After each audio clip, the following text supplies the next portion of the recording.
Alhamdulillah. Selepas berapa lama ya saya ambil masa untuk kerjakan benda ni sebab buat stagger kan.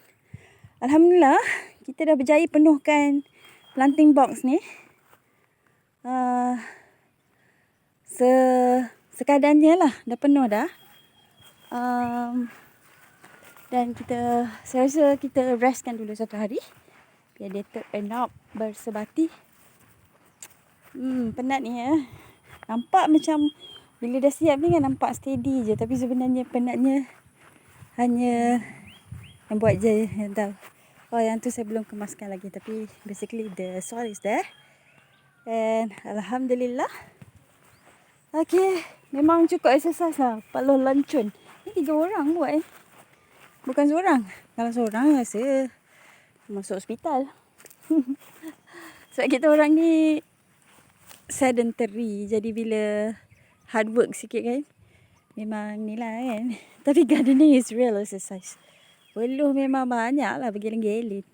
So insyaAllah saya rakam semua ni adalah untuk memori saya sendiri ya. Kita ada berbagai cara untuk kita buat raised bed terpulang. Konsep saya guna apa yang ada. Maknanya apa yang terbuang je. Saya tak nak menambah beli barang lain lah. Tapi kalau sesiapa yang nak beli, saya ada terjumpa satu contoh. Saya rasa nama dia plafon. Yang ni kan cantik. Sangat ringan sebab dia macam plastik macam tu kan. And I think it's cantik lah. Ni contoh je hari tu nak buat kabinet kot. Kan? Dia ringan. Memang senang lah. Kalau Sharon ni dia sedikit berat lah dan dia rapuh. Kalau kasar-kasar sikit dia patah. So that's all from Nur Permai.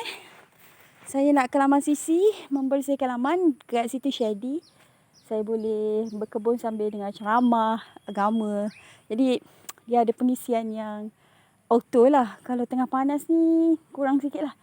InsyaAllah when this taman redup, kita mungkin pokok-pokok buahan saya atur di sana lah. Dalam planting bag, belum isi tanah lagi. Ada 8 pokok semuanya. Kita garang lah insyaAllah. Yang ni saya banyak lagi ni sisi-sisi rumah. Binaan tal kan. Saya belum tahu nak buat apa. Tapi insyaAllah kita recycle lah kot. I don't know. Kalau ayam dia boleh kalau kita atur buat macam rumah dia boleh hidup ke tak atas ni kan. I'm not so sure. Tapi insyaAllah by the end of this project, tinggalan-tinggalan. So basically akan digunakan lah. The old staging akan jadi rebain. Old shera patah-patah, rosak broken shera jadi planting box. Yang ni I'm not so sure lagi. Mungkin kita atur buat lataya ke untuk ayam. I'm not really sure. Kata kawan saya, ayam kena ada tempat teduh. So the candidate pokok yang sesuai kat sini, pokok ni lah. Pokok gelam. It's quite shady here.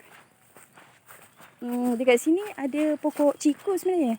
Ciku ni survive tapi saya rasa saya beli dulu besar ni dah. Dia macam ada lah percubaan-percubaan. We're gonna repair this. Mungkin dia survive sebab dia shady sikit sini ya. Tapi sebelum ni panas je. Okay, this one is a candidate. Saya rasa candidate yang bagus untuk saya buat peternakan ayam. Kita potong sekerat dia punya tu. And then kita masukkan pokok ni dalam reban mungkin. Tengok macam mana. But the idea is there. So ayam akan ada ruang teduh yang privacy sikit lah kot. InsyaAllah. I'm not sure. This is bela pun tak boleh bela banyak because saya tak ada pengalaman. Mungkin 5 hingga 10 ekor padan lah kot one main. Okay, so InsyaAllah salam pertanian daripada Nur Permai. Bertanilah kerana bertani cara perma ni kita actually guna recycle. Ni banyak ni candidate barang-barang recycle ni.